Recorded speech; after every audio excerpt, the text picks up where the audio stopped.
Good afternoon. Hello, everybody. Thanks for coming here, and it's a pleasure seeing you all at Token 2049. I'm going to talk about crypto regulations, why it's becoming very, very important right now for every project built on different blockchains to comply with regulations, and what Scallop is building and what Scallop's role in bringing crypto to mass adoption.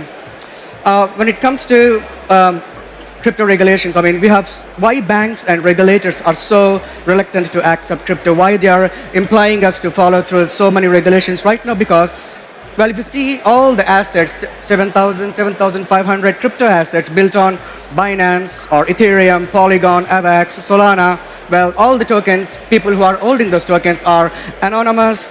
None of them have done KYC, KYB, no source of funds, no source of wealth, no KYT, and no PEPs, no sanctions, and no travel rules as well, no FATF. And banks and regulators are very, very clear that until and unless, whatever, even the market is down, when people selling crypto, they're stored in USDT. End of the day, if you want to buy a coffee, if you want to buy a grocery or anything, we have to pay in fiat. The so-called crypto cards, everything. They sell crypto and store it in a fiat, in a prepaid card, and then let you buy the goods. But to convert the crypto to fiat, banks will only accept the funds which are past these clear regulations. If they're not passed, they won't accept it. And this is the reason why regulators, countries, and banks realizing, no, there's a lot going on, a lot of rug pulls, a lot of scams, and people are losing money, and we have to make sure that these regulations are enforced on crypto industry so that, funds can be transferred properly into the fiat so that,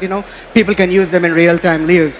And how it will be, what Scallop is building to make sure of the mass adoption is by creating Scallop's own blockchain.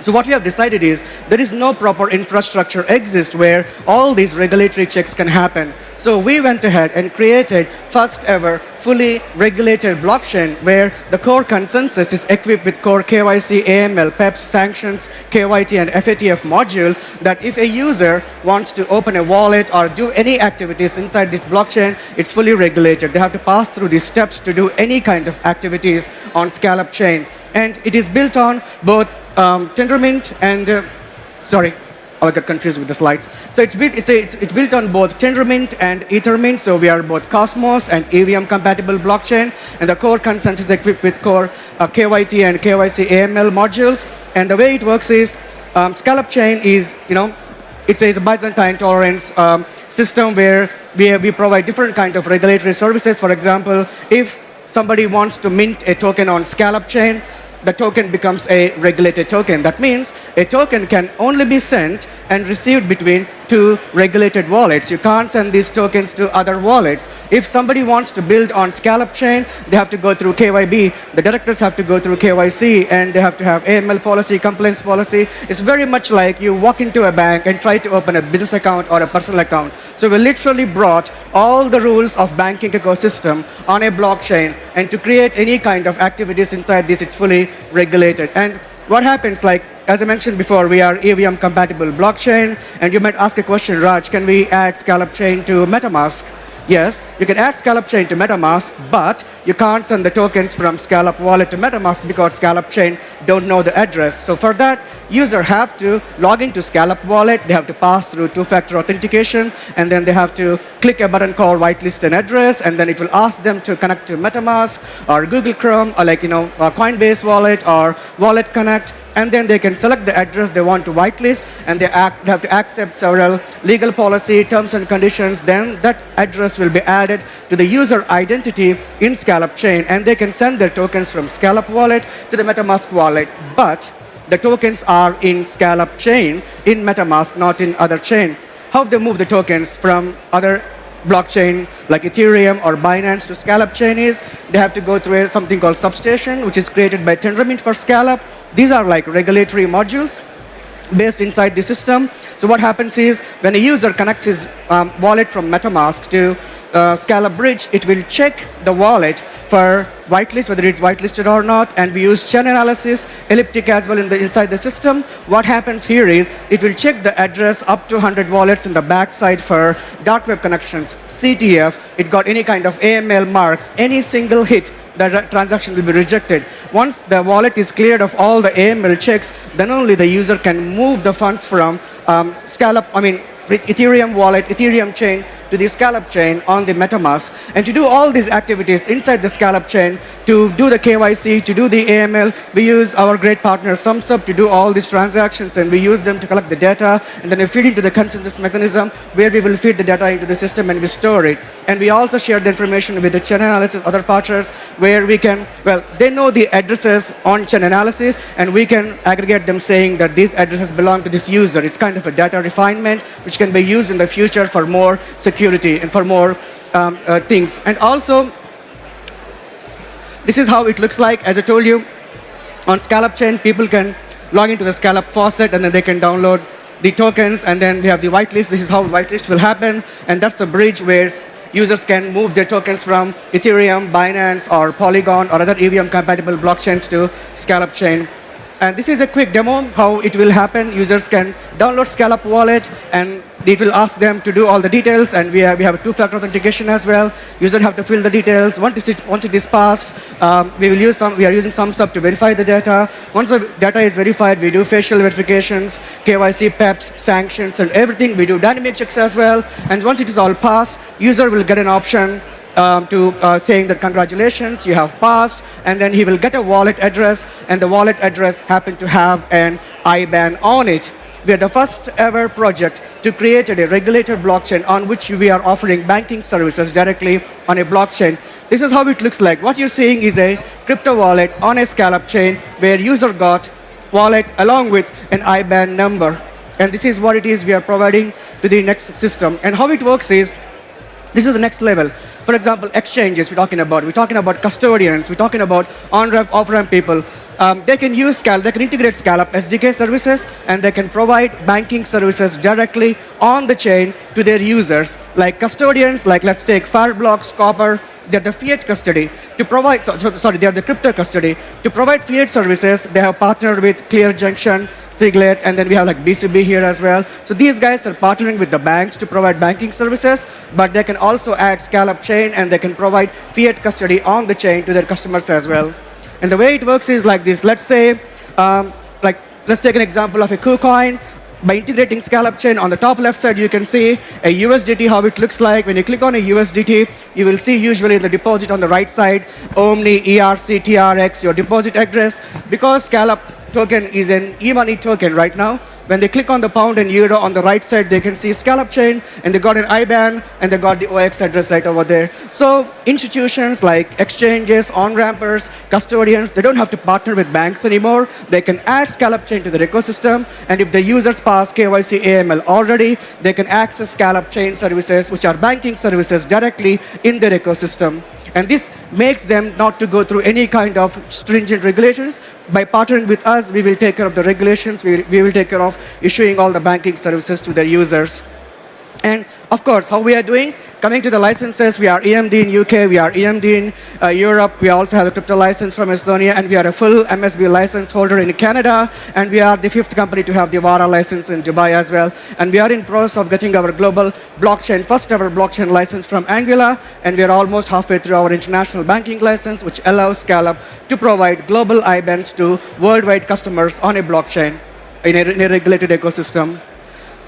That's very much about us, and I want to give you a bit of information on how this will be used in different areas. I have 8 minutes. So when you're seeing here, when a user do the onboarding process, in the end of the process, we have seen there is a wallet with an IBAN number. So let us see what happens if a user send 50 euros to this IBAN number. When a user sends 50 euros to this IBAN on the blockchain, what happens is once the blockchain receives the 50 euros, it mint 50 e-money tokens right away. And SCALLOP is the first project created e-money tokens on an ecosystem as per MiCA rules of 2023, which is coming in next year. Well, thanks to few lobbying in the crypto, MiCA eliminated non-euro stablecoin rules this year, but it's coming very, very soon that every stablecoin must have hard pegged 1:1 with respect to the real assets. Now we have USDT, 75%, it is not accepted anymore. And to have this hard pegged, what happens here is when a user sends 100 pounds, the 100 pounds will be converted immediately as e-money tokens and they are deposited in the user. Now user can send these 100 e-money tokens on-chain from OX to his friend or a client or anybody on the other OX. The real funds move from his IBAN to that user IBAN as well. So they are hard pegged 1:1 as per MiCA rules, and also they are backed by a bank account in the back, and the funds are fully secured as well. And this is how these e-money tokens will change the way we are using.